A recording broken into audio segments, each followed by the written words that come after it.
Stock x ray. आज हम बात करेंगे ऐसे काउंटर की जिसकी एक्सरे रिपोर्ट हर कोई लेना चाहता है। अनंतराज एक ज़बरदस्त शेयर दोनों साइड पर।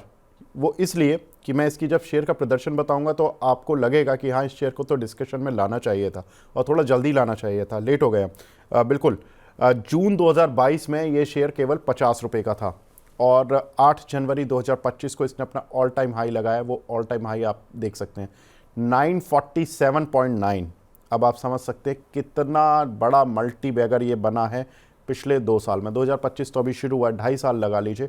2.5 साल में इस शेयर ने कहाँ से 50 रुपये से 950 रुपये तक का सफ़र तय किया है।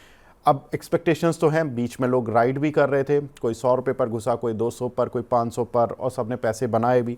लेकिन जो ऊपरी स्तरों पर चले गए, जो लोग ऊपरी स्तरों पर फंस गए, अब उनके लिए थोड़ी सी प्रॉब्लम हो गई है। वो इसलिए कि 21 जनवरी तक तो ये 928 रुपये का चल रहा था, लेकिन पिछले 5-6 ट्रेडिंग सेशन में ये काउंटर लगातार तेज़ी से गिरा और 534 रुपये तक लुढ़क कर आ गया पिछले एक हफ्ते में। हालांकि अभी 581 के आसपास चल रहा है, लेकिन जो लोएस्ट इसने रेंज ली है वो 534 की ली है।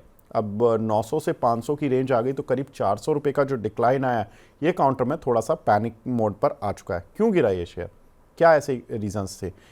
डीप सीक, जो आपने क्राइसिस सुना था, डीप सीक एक चाइना की कंपनी जिसने कि एक सस्ता एआई टूल बनाया और उसने चैट जीपीटी को भी चैलेंज कर दिया, क्योंकि चैट जीपीटी जैसी जो अमेरिका की कंपनियां हैं वो 500 से 1000 मिलियन डॉलर लगा के एक पूरा आर्टिफिशियल इंटेलिजेंस का इंफ्रास्ट्रक्चर बना रही हैं, जबकि डीप सीक ने केवल 6 मिलियन डॉलर में ये कारनामा कर दिखा, केवल 2 महीने लगाए। तो सारे आर्टिफिशियल इंटेलिजेंस के शेयर अमेरिकन मार्केट्स में इस हफ्ते में काफ़ी तेज़ी से गिरे। उसके बाद क्या हुआ कि इंडिया में भी जो आर्टिफिशियल इंटेलिजेंस से जुड़ी कंपनियां थी उनके शेयर भी गिरने शुरू हो गए। हालांकि बाउंस बैक भी उन काउंटर्स में आता हुआ दिखाई दिया था कल के सत्र में भी, लेकिन ये शेयर इसलिए गिरा क्योंकि ये डेटा सेंटर में इस कंपनी ने एंट्री की थी हाल फिलहाल में, और काफ़ी अच्छे से ये उस बिजनेस को आगे बढ़ा रहे हैं। अभी तक तो अगर देखें तो डेटा सेंटर में इनका रेवेन्यू FY24 तक तो शुरू भी नहीं हुआ, लेकिन इस साल से इनका रेवेन्यू आना था। और ये गिरा क्यों? गिरा इसलिए क्योंकि डेटा सेंटर एक ऐसा बिजनेस है जहां पर कि करीब 77% एबिटा मार्जिन है। 77% एबिटा मार्जिन वाले बिजनेस आज शायद हिंदुस्तान छोड़िए वर्ल्ड में कहीं नहीं मिलते। तो ये डेटा सेंटर का बिजनेस इसलिए इतना ल्यूक्रेटिव हो गया था, और इस कंपनी की जो वैल्यूएशन थी वो इसी आधार पर इतनी आगे तक पहुंच भी गई थी। वैल्यूएशंस पर हम बताएंगे कि क्यों ये काउंटर इतना तेजी से गिरा, और अब तो इनकी रियल्टी सेगमेंट की वैल्यू पर भी लोग सवाल उठा रहे हैं, तो उस वजह से काउंटर थोड़ा सा डबल ट्रबल में आ गया।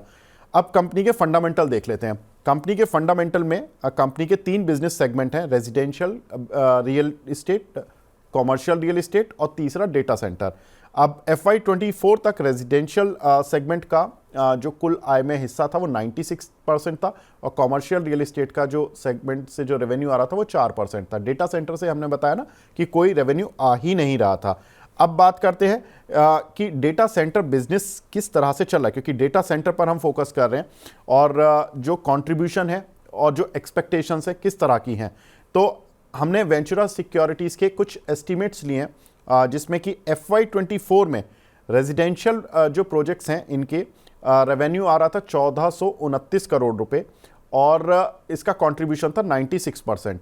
उन्होंने ही जो FY27 के एस्टिमेट्स लिए हैं वो 3210 करोड़ रुपए आएगा रेजिडेंशियल रियल इस्टेट से इनका रेवेन्यू, लेकिन कंट्रीब्यूशन हो जाएगा उस समय टोटल रेवेन्यू में 71%। वो क्यों?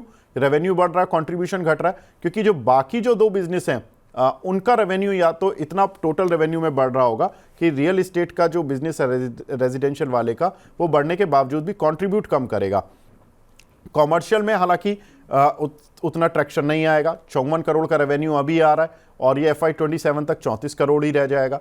डेटा सेंटर, अब ये है कहानी यहाँ पर जो आप लास्ट की 3 रोज देख रहे हैं। डेटा सेंटर में FY24 में कोई रेवेन्यू नहीं आया। FY25 में यानी कि इस फाइनेंशियल ईयर में 148 करोड़ रुपए का रेवेन्यू एक्सपेक्टेड है, जो कि इनके कुल रेवेन्यू में करीब 8% कंट्रीब्यूट करेगा। लेकिन FY27 तक ये रेवेन्यू 1270 करोड़ रुपए हो जाने वाला था, और 28% इनके रेवेन्यू में कंट्रीब्यूट करने वाला था। तो ये इंपॉर्टेंट चीज है कि ये जो काउंटर गिरा है कि FY27 तक की लोगों ने जो उम्मीदें थी वो बांध ली थी, डिस्काउंट करा था इस शेयर को, और उसके बाद ये गिरता चला गया। क्योंकि डेटा सेंटर को लेकर सवाल उठ रहे हैं कि एआई अगर सस्ता लग रहा है तो डेटा सेंटर क्यों नहीं। तो ये सवाल है लोगों के मन में, जिसकी वजह से काउंटर गिरा है।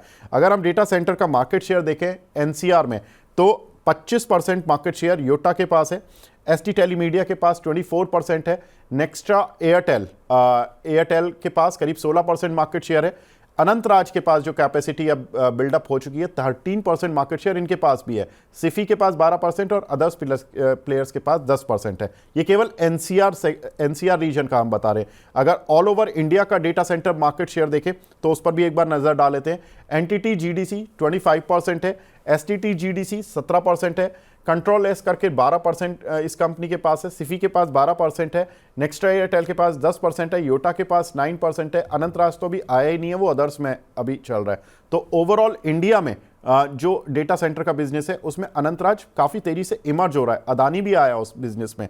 तो ये सब इमर्ज हो रहे हैं, अपनी कैपेसिटी लगा रहे हैं। अब आगे बढ़ते हैं कि फ्यूचर ट्रिगर क्या है इस कंपनी के। फ्यूचर ट्रिगर है कि कंपनी के पास एक तो गुरुग्राम में यानी कि गुड़गांव में 220 एकड़ ज़मीन है और 101 एकड़ ज़मीन इनके पास दिल्ली में है। और गुरुग्राम की ही ज़मीन की जो डेवलपमेंट वैल्यू आ रही है, जो रेवेन्यू आएगा इनको अगले 4-5 सालों में, हर साल उसको ये डिवाइड कर लेंगे, करीब 15,000 करोड़ रुपए आ सकता है। तो अगर हर साल ये 3-3 हज़ार करोड़ रुपए भी उस रेवेन्यू को लेते हैं तो 5 साल इनको लग जाएंगे। साथ ही कॉमर्शियल सेगमेंट पे इनके पास होटल हैं, मॉल हैं, ऑफिस हैं जो ये किराए पर देते हैं, तो वहाँ से आमदनी आती है। ज़्यादा बड़ी आमदनी वहाँ से नहीं है। कंपनी के पास अब डेटा सेंटर पर दोबारा लौटता हूँ कि 6 मेगावाट का क्षमता का डेटा सेंटर है, जो कि मार्च तक 28 मेगावाट होना है और अगले 4-5 साल में इसकी क्षमता बढ़ाकर ये कंपनी कम से कम 10 गुना 11 गुना करने जा रही थी। और वहाँ पर हमने बताया ना कि एबिटा मार्जिन्स जो हैं वो बहुत अच्छे हैं, 77%। अब आप सोचिए कि केवल 6 से 28 मेगावाट की क्षमता पर कंपनी को एक अच्छा खासा रेवेन्यू मिलने वाला था इसी साल, और उसके बाद अगले 2 साल में इस क्षमता से कंपनी को अच्छा खासा रेवेन्यू मिलने वाला था। 1,000-1,500 करोड़ तक कंपनी का रेवेन्यू जा रहा था।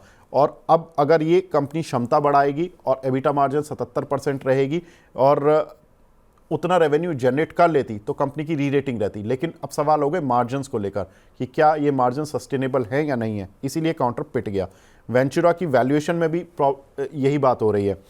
वो कह रहे हैं कि जी रियल इस्टेट की वैल्यूएशन तो इनकी बिजनेस की 120 रुपये है, लेकिन डेटा सेंटर की जो वैल्यू आ रही है वो 1,032 रुपये आ रही है। उनके टारगेट्स करीब 1152 रुपये के थे इस शेयर पर। अब उसमें से 1,032 रुपये वैल्यूएशन में करीब डेटा सेंटर की वजह से थे। अब डेटा सेंटर पर अगर क्वेश्चन मार्क है तो अनंतराज पर क्वेश्चन मार्क है। तो ये एक थोड़ी सी प्रॉब्लम रही है अनंतराज के साथ, जिसकी वजह से काउंटर गिरा है। तो ये एक थोड़ी सी जो प्रॉब्लम का सिलसिला रहा। वेंचुरा सिक्योरिटीज़ की रिपोर्ट में भी जो वैल्यूएशन थी उसका असर हमें देखने को मिला अनंतराज के शेयर पर। लेकिन आज हमारे साथ अविनाश सर जुड़े थे, उन्होंने बताया कि अनंतराज पर करना क्या है। उनका कहना है कि डेटा सेंटर के बिजनेस में इतना भी पेन नहीं आएगा जितना कि स्ट्रीट एक्सपेक्ट कर रही है। उन्होंने कहा कि ये काउंटर बाउंस बैक कर जाएगा, 750 तक आ जाएगा। लेकिन जो लोग 800-900 का टारगेट देख रहे हैं उनके लिए थोड़ा सा पेशेंस या हम कह सकते हैं अलर्ट होने की ज़रूरत है। आने वाले समय में पहले हमें डेटा सेंटर पर कुछ क्लैरिटी देखनी होगी। हालांकि अविनाश सर तो बोल रहे थे कि डेटा सेंटर का बिजनेस आने वाले समय का एक सबसे प्रॉस्पर बिजनेस है और उसी आधार पर ये शेयर चला भी, लेकिन गिरा भी उसी आधार पर, उसी के चक्कर में गिरा। तो अभी 750 रुपये का टारगेट फिलहाल लेकर चल सकते हैं। वेंचुरा सिक्योरिटीज़ की रिपोर्ट तो करीब 1153 तक के टारगेट देती है, लेकिन हम विनीत सर से कनेक्ट करेंगे क्योंकि वो हेड ऑफ रिसर्च है वेंचुरा सिक्योरिटीज़ के। आज किसी कारणवश वो आ नहीं पाए, वरना उनसे पूछेंगे कि री रेट ये डी रेट उन्होंने किया है काउंटर या नहीं किया है। अगर वो उन्हीं की रडार पर है, अभी भी उसी टारगेट के साथ है, तो कोई बात ही नहीं है। तो अभी फ़िलहाल आप 750 के टारगेट को लेकर इस काउंटर पर चल सकते हैं और 584 के आसपास ये काउंटर चल रहा है। तो ये अनंतराज पर हमारी पूरी स्टॉक एक्सरे रहा। उम्मीद करते हैं कि स्टॉक एक्सरे के जरिए आपको अनंतराज की पूरी स्टोरी समझ आ गई होगी कि क्या इस काउंटर पर करना है, क्यों गिरा, क्यों चला और क्या कुछ इसके पीछे की वजह है, और आने वाला समय इस कंपनी के लिए किन ट्रिगर के आधार पर ठीक रहेगा या खराब रहेगा।